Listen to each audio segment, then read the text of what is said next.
Hello everyone, welcome to our pre-owned vehicles of the week. I'm Gabrielle over here at Oxmoor Hyundai. We're going to have 3 vehicles to highlight. You all, let's go ahead and start with this Hyundai right here. The first vehicle is a 2023 Hyundai Ioniq 5 SE.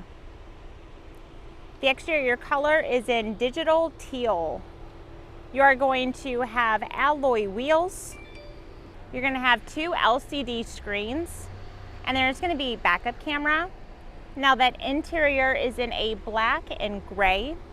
The mileage is 3,587 and the price is $54,199. Our second vehicle is a 2019 Jaguar F-Pace 25T Premium. The exterior color is in a black. Now this is all-wheel drive. Has a clean Carfax, black alloy wheels.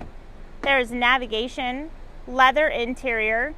You'll have a backup camera, and there's also going to be Bluetooth. That interior is in a black. Mileage is 30,425, and the price is $33,898.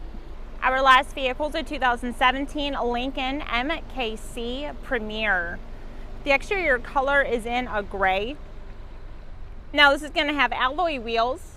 Was a local trade. You'll have a backup camera. There's leather interior. You're also going to have 10 speakers. The interior color is in black. Mileage is 25,170. The price is $27,259. All right, you all, if you have any questions, feel free to let us know. All of our contact info is listed right here. Thanks for watching, guys, and I'll see you soon. Bye.